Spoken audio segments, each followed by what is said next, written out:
ఎన్నికలు ముగిశాయి అయినా కోడ్ అమల్లో ఉంది. దీంతో తెలంగాణ కేబినెట్ సమావేశం కాస్త వాయిదా వేయాల్సి వచ్చింది. రాష్ట్రంలో ప్రజాపాలనకు సంబంధించిన పలు అంశాలపై నిర్ణయాలు తీసుకోవాల్సి ఉండడంతో సీఈసీని కలవాలని సీఎం రేవంత్ రెడ్డి నిర్ణయించారు. తెలంగాణ కేబినెట్ సమావేశం వాయిదా పడింది. ఈసీ నుంచి అనుమతి రాకపోవడంతో మంత్రివర్గ సమావేశాన్ని వాయిదా వేశారు. శనివారం మధ్యాహ్నం కేబినెట్ సమావేశం నిర్వహించాలని సీఎం రేవంత్ రెడ్డి నిర్ణయం తీసుకున్నారు. ఎన్నికల కోడ్ అమల్లో ఉన్నందున కేబినెట్ సమావేశానికి ఈసీ అనుమతి కోరింది తెలంగాణ ప్రభుత్వం. ఈసీ నుంచి అనుమతి రాకపోవడంతో కేబినెట్ సమావేశాన్ని వాయిదా వేశారు.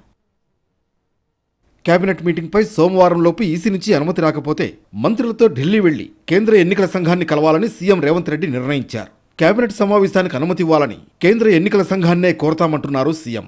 ఆగస్టు 15లోగా రుణమాఫీ అమలు చేస్తామంటున్న తెలంగాణ ప్రభుత్వం దాని విధి విధానాలపైన చర్చించాల్సి ఉంది. అదే సమయంలో రాష్ట్రంలో ప్రాజెక్టుల అంశం, పొరుగు రాష్ట్రంతో పునర్విభజనకు సంబంధించిన పెండింగ్ సమస్యలు సహా పలు అంశాలపై చర్చించాల్సిన పరిస్థితులు ఉన్నాయి. దీంతో ఈ విషయాలను సీఈసీకి వివరించాలన్నది సీఎం రేవంత్ భావనగా ఉన్నట్లు సమాచారం.